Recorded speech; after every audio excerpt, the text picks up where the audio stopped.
Okay, I love this. I think Joey must have a great assistant. It is he. This is all how it's written out. It's my pleasure to introduce Dr. Joey Minear, CEO of the Medford Builders or the Southern Oregon Builders Association, and he has served as their CEO since June of 25.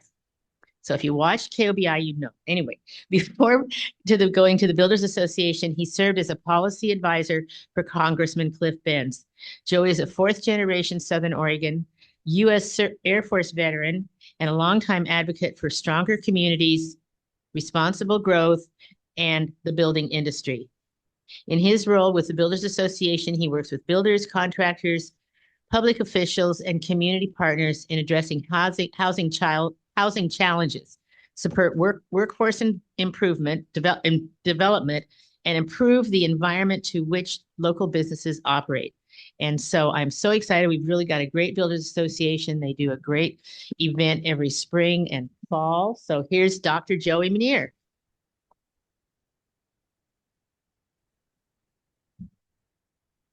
This. Thank you. I appreciate it. It's happy to be here. Um, are we, wait a minute. I got a slide here. Just a second.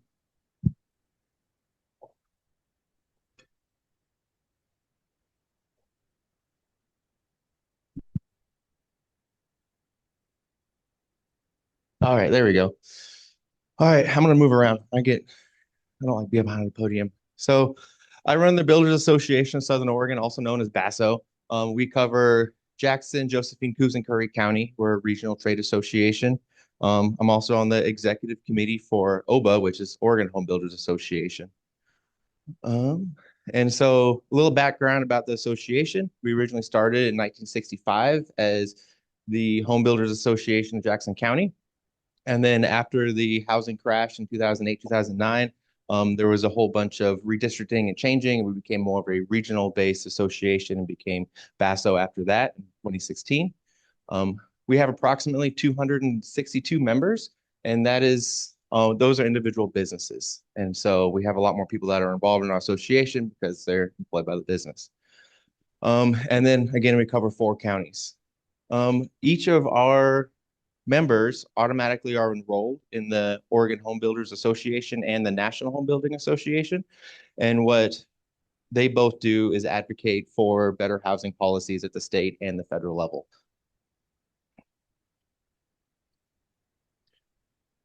Some things that we do, we help build connections. We do a lot of networking activities. Thank you to Damien. He runs our poker tournament every single year. So it's a huge turnout. We also run the home and garden show, so help people connect to different contractors in the valley, see what they want to do to their home.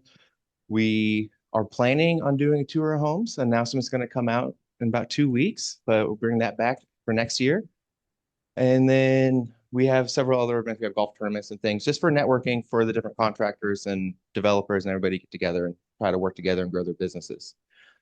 We work on making an impact. So one of the big things that we do that kind of goes unseen and unheard is just building a relationship with local municipalities and different levels of government. Just we'll bring up our concerns and let them know some of the things that are happening at those different levels and how that's affecting our membership. And then help people stay informed. So I'm going to go over here in a little bit some of a snapshot of what Jackson County looks like when it comes to housing. But we run those reports at the state level, at the federal level. We do things locally here just to help track market trends, advocacy efforts, and things like that. So Jackson County construction trends. So in 2024, there was 896 permits built for new dwellings. And then 2025, there was actually an increase to 944 for just Jackson County alone. That's substantial. That's a lot of new homes. That's a lot of new dwellings for our region. It's not quite enough to hit the governor's numbers that we're trying to push here at the state. But there's a lot of different factors that go involved, which is why we do more advocacy. Less than 2% of the land in Oregon is buildable. And so, and a lot of people don't know this, but when it comes for a developer, they don't see a penny on their investment for 3 to 4 years if they're lucky.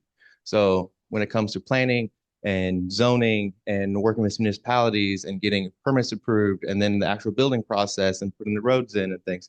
If they're lucky, it's 3 to 4 years. And so a lot can happen, as we can all see with housing markets and things, in 3 to 4 years between start to finish of a project. So there was a large risk to actually putting in a new subdivision. So there are more permits, but it doesn't automatically mean that housing production is any easier. Um, Costs, financing, land availability, and utilities are all play into the role in seeing if the project pencils. So the state of Oregon has decided we want 36,000 new housing units in the state annually. And so 2025 numbers, 14,960 were actually constructed in 2025. So we still have a long ways to go to get up to this 36,000.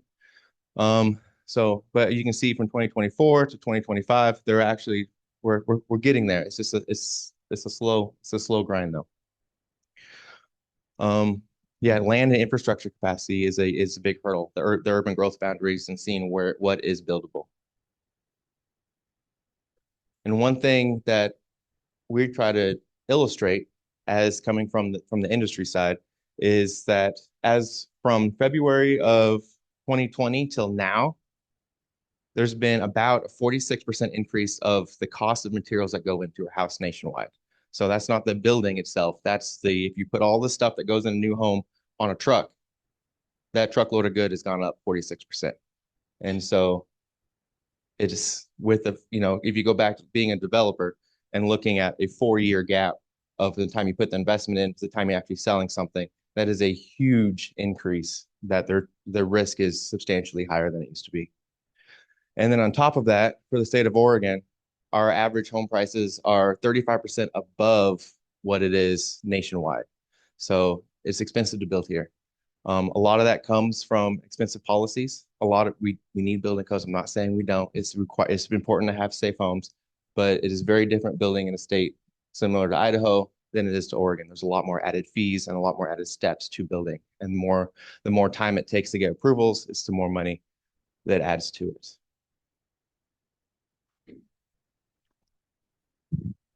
So one thing that the National Association does, they have a whole economics department and they pull all these national numbers and run surveys and tests and report. And this was one of their reports that they came out with about 3 months ago. And there is a shift, and it's really interesting to see, but there's this really neat shift of more multifamily condos, townhouse units. So the market nationwide as of 2025, 18.4% of the housing industry of new builds were multifamily, were condos, were shared units. And so, but on top of that, 95% of those were all built for rentals. They weren't made for first-time home buyers. They weren't made for a new family coming in and buying their first home. And so we're starting to see this bigger shift of smaller homes, smaller lots, shared walls, and then they get rented out. And so, see, 6,000, that's really small from over here. So 6,000 multifamily condo starts in Q4 of 2025. So we're starting to see more of a trend of less people getting into first-time homes. And the first-time home buyer age is in the mid-40s right now. So we're starting to see that go up also. So what we do for work, we try to help communicate. We work with our contractors. If one contractor is having an issue with something small that's happening at Central Point, we'll reach out to a couple other contractors that are building at Central Point. Like, hey, are you having the same issue? Is this a one-off thing, or is this a policy thing that we might need to look at and see if the city is even aware this is a concern for them? Or skilled workforce. We offer training because every contractor needs continuing education points. We sell contractor kits for people that want to become general contractors. Community resiliency. So we work on construction, safety, reliability. So the codes are changing. So we have a individual up at Oregon Home Builders Association that follows all the tracks with the codes. So we relay that to all of our members to make sure that they know what changes are, make sure everybody's building correctly. And we work for better policy and affordability. We want to see people in our community thrive. We want to see our workforce grow. We need the housing to do that. So we need affordable homes. We need that 25-year-old to be able to buy their first house and work in their jobs and, advance our economy locally. And we do this by listening to our industry, um, educate and inform, adapt to all of our local needs. So, like I said, we cover 4 counties. That's a big difference. The concerns in Ashland aren't the same as Cave Junction, right? So we have the relationships across all of that just to see what people need, what the issues are at those local municipality levels, and see what we could do to help with the housing efforts. Wow, I went through that really, really fast. Um, Yeah, so we're growing. I know some of you probably seen some of the things that our associations have gone through this last year or so. And so we are working on just building back. We're trying to be better. We're trying to improve everything. We have an amazing board. We have 15 people on our board from contractors to title companies. So our membership varies from anybody that from the time that they want to are thinking about doing construction all the way to time that somebody's moving in. So we have landscapers to attorneys to title companies to developers to subcontractors. And we just try to get everybody together between our member mixers. We host a home and garden show every year for our businesses that do business to customer. And then we do other networking events like golf tournaments and poker tournaments and things just to have people just talk to each other and build those relationships. We are looking at rolling out our tour homes next year, and we have some other big projects that are in the works, but those will be announced here soon. But yeah, I'm happy to take any questions if anybody has any. Yeah. Microphone, great. The previous week we had Mark Wisnowski here, and he gave us a really interesting presentation of what's happening in the wine industry. Basically, it's off like 30%, wasn't that what he said? I think it was 30%. And he said part of it is the demographic of the consumer. The younger, would that be alpha generation, isn't drinking wine like my generation, which is a bunch of lushes. And so, but I've also heard another thing is that maybe that generation doesn't have the American dream of the house, 2 cars, picket fence, and half a dog. So, do you look at the demographic too? What is the buying interest of a younger generation? Thank you. Yeah, we have looked at some of the demographics. I know a lot of people still would like to own their own home, but you're right. There is a small shift of people that don't want the hassle of owning a home. They want to be able to call the landlord and say, my hot water heater went out, fix it, and then I'll have to deal with it. So there is definitely a shift. Joey, Yes. over here. What is your take on community land trusts and how that might change who can be a homeowner? Are you familiar? Yes, I am familiar. I've seen those. I know there's a project in Bandon. They're working on one in Ashland. I think it is a good opportunity for getting people into a home for affordability. I don't think that it is an overall fix. I think it is a solution for some individuals for sure. And it's needed in our community, right? It's really expensive when a school teacher and a firefighter can't afford our home. We have a problem as a community. And so I think it is a solution, but we need to find a way to get people the ability to buy their own home. Yeah. So, and correct me if I'm wrong, please, but a community land trust system is set up to where usually a nonprofit owns the real estate, the community, the subdivision that it's in, and then the individual only has to purchase the structure on top of it. And so it makes a much more affordable. There's usually boundaries on income level and things like that for people to be able to move into that. But it provides that ability for lower income individuals to have some equity stake as opposed to just renting. Did I summarize that correctly? Yes. Right.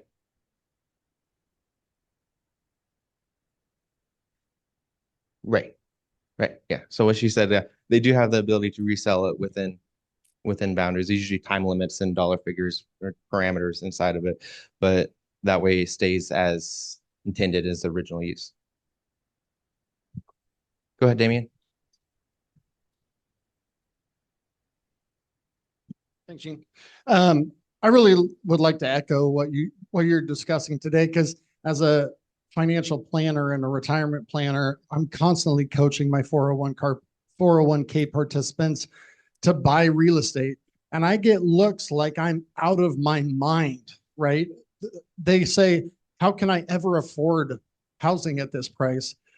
The stat that you gave, that the first time home buyer is now in their 40s, that makes retirement planning really difficult, because that 30-year mortgage is coming up in their 70s, right? So it really throws off the young person's entire life. So the more support we can give the Builders Association, the lower home prices can come down. This next generation is going to benefit a ton from it. So really good work. Thank you.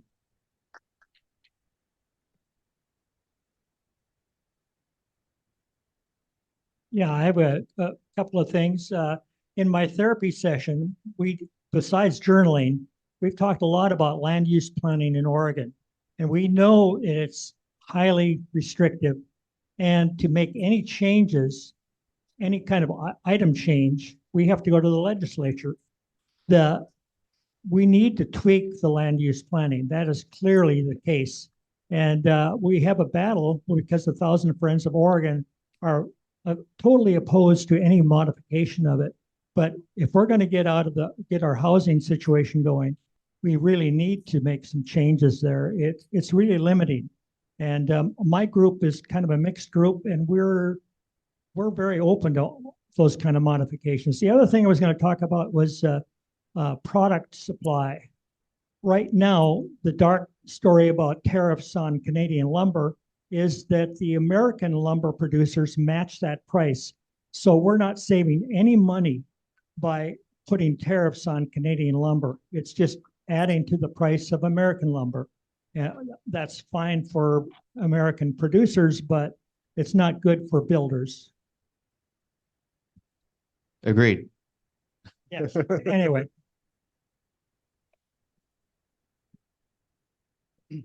So the cost of housing is really deterring. That's why people wait till their 40s to buy it. It seems like one thing too is the size of the housing. I grew up in sort of typical middle class, maybe even a little upper middle class family, and we probably had a 1,600 square foot house. Now you'd be hard pressed to find a 2,600 square foot house. It seems like they're just getting bigger and more elaborate, and that's part of it. To me, that seems like that's a piece of I agree with Gary. There's a lot of issues, but part of it is that building bigger and bigger houses, pushing more and more real estate out of the market, out of the affordable market. You're right. Yeah, houses are bigger. We have a lot of McMansions. One of the things I didn't touch on with all the condos and the townhouses and the things with shared walls, which we sat down with Representative Pam Marsh and just expressed some of our concerns about this a couple months ago. And it's the fact that, I mean, they're smaller, right? That's the smaller footprint. The lots are smaller, but the state's mandated a certain density requirement for every town, right? And so within that density requirement, there's only so much buildable land. And so because some like the older lots are much larger than newer lots, so you have to do smaller lots. And then a lot of those small lots have shared units on them. But what the representative was unaware of is the cost of building a shared wall community is substantially higher than building a single family home, because all the fire safety protection between the two different dwellings that are attached. And so it creates a more affordable home in the sense that people don't want to buy it as much, so they pay less for it, right? More people would like a single family home. So it can be the same square footage as a single family home next door, but because it has a shared wall, the market is smaller for it, but it costs more to build it. So a lot of our builders are trying to navigate those costs right now. It's like, how do we build a smaller home, fit these density requirements that are mandated by the state, and still be able to at least break even on the product. And so that's kind of the wiggle space we're in right now.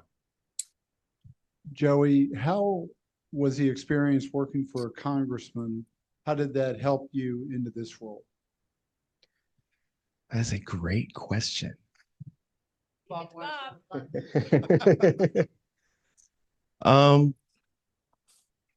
background in policy, Like is essentially it, right? I have my education's policy, but I was actually able to do hands-on and do policy work and actually do the deep dive and understand all these long, dry measures and bills and like, okay, this is what this is saying, all these legalese and things. So that's been a big help. And you can kind of help read through it. Like if you change this one sentence in this, it fixes a lot of problems. But it also helped me with, I mean, my personal thing, I need to work on public speaking. That's why I'm like, sure, I'll come speak to the Rotary Club, right? But it gave me the ability to um, be comfortable talking to legislators and just, everybody puts their pants on the same way and just kind of talk, oh, I'm out of the view, sorry. And just comfortable and just talk to people on the different levels and be able to speak educated to them about these are our concerns and how to get through it. I like to go to people not with a problem, but identify at least a solution before we go there. I just don't want it to be a whole complaining situation. Joey, I have a question. Yeah. I'm a few years removed from my professional life, but back in the day, I used to work with a lot of builders, a lot of contractors, a lot of land developers, and all of them echoed sort of the same sentiment that 25% of the cost of a new home happens before you ever even start construction. They said the easy part is the construction, and I would echo Dr. Newland's sentiment that Senate Bill 100, when it was passed back in the 70s or 80s, sort of gave a lot of municipalities and counties and so on a reason to be obstructive in people trying to build and develop land. Does the Home Builders Association do anything to stop some of those roadblocks? Yes, that's what most of the stuff that I do locally. That 25% number is up to 40% right now. And so 40% of it, yeah, 40% of that cost is upfront, essentially. But when you start adding, I don't know if many of you know about the SDC fees and the issues with those. But essentially, to summarize it, the builder pays to put the pipes and utilities in the ground. They paid for it. They dug the hole. They put it in the ground, and then they have to go and pay the municipality whatever fee the municipality has set for that size of pipe and things. So put the easy description of it is how to get the stuff into the pipe, right? As opposed to putting the pipe there itself. But we don't just get hit with fees from the state, but you get hit with fees from the county and fees from the different municipalities and commissions and things like that. And right now, everything's going across the board. So it's interesting to see. And yes, we do follow all those. I was going to ask that same question. Is there any effort to turn some of that back? Are you going to the cities and counties and saying, wait, this is too much? I remember when that first started here and Frank Pulver stood up and said, we're going to regret this moment. And it came true. So what are we doing to change that? I go and speak to the different commissions in different cities and municipalities, explain like, was this much this year? Why is it going up next year? I explain essentially similar things I just said about all these costs are going up. And yeah, we just keep let them know like, it's just going to make housing more unaffordable. It's just going to get passed on to the buyer at the end of the day. So not yet. Yes. Paul, did you have a question on Zoom? Your hand's raised. I do. You mentioned, can you hear me okay? Yep. You mentioned that you have different issues depending upon the community that you're dealing with. Can you just give an example of maybe how things are, say, in Ashland versus a Medford or an Eagle Point or even some of the other counties that you're dealing with? Is there some common issues amongst them, or do some have some specific challenges?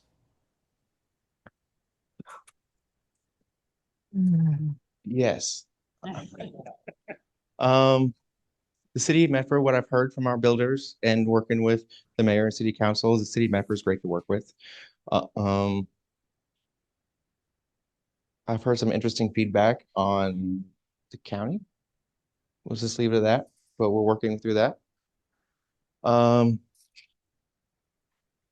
As for like individual touch points, we try to catch them before things pass. So we'll read through city council meetings and planning meetings and things like that just to see what is being discussed or what their concerns are and try to head it off before, just so they know our concerns before anything does pass, or sometimes they take it off the table and it doesn't pass.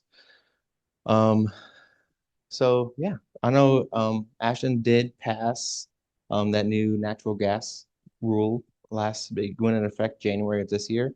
We're still tracking that to see how it affects builders because we just don't know. We haven't talked to a builder that is affected yet. So yeah, everybody does it a little differently. I don't have a direct example of which each one's doing right, each one's doing wrong. Because I get it from the members. It's like, oh, these are great to work with. Or like, here's some small issues over here. Hey, you might want to watch this. So we try to just try to stay in the loop with everything. I don't have a direct example, sorry. Thank you.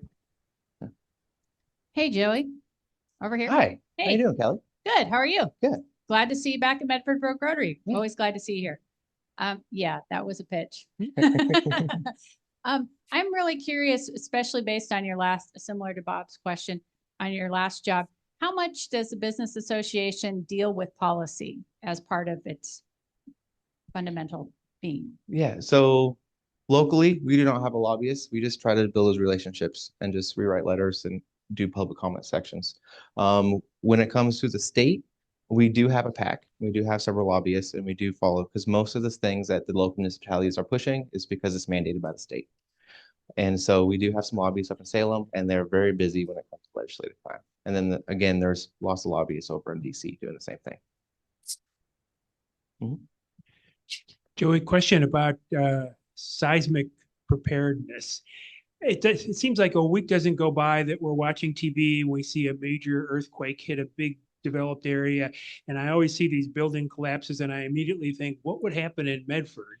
I know there's lots of preparedness for that, but does your organization get involved in seismic readiness, in advocacy for that?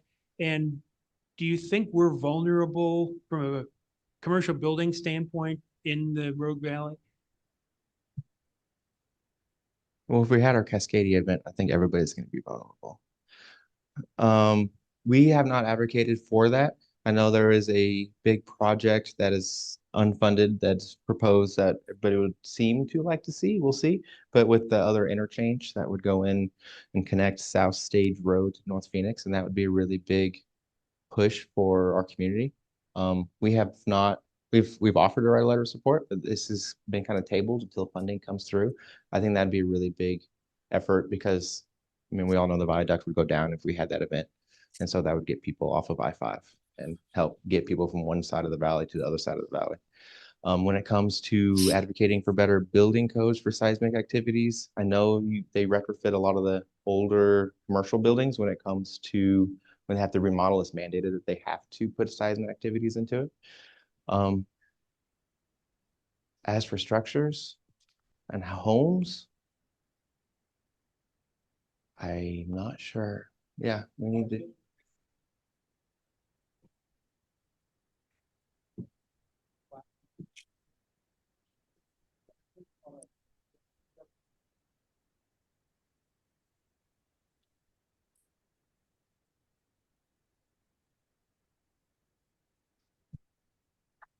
Joey, I have a question for you. With that, with residential builders, do you have support for individuals looking for handyman, landscaper, do construction around their house, remodeling, things like that? Do you offer those resources as well? Yeah, absolutely. So we have a membership directory on our website. It says find a contractor. You click on it, you can search landscaping and all the landscapers will come up, or equipment rental or whatever you're looking for, and it's all directed that way.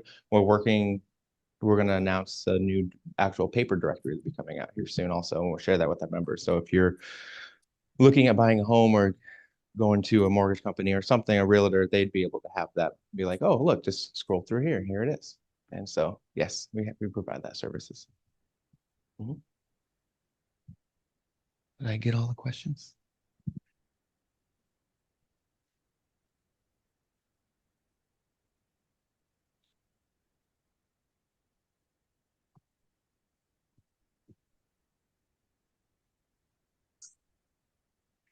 One more round of applause for Joey. Thank you very much for your time today.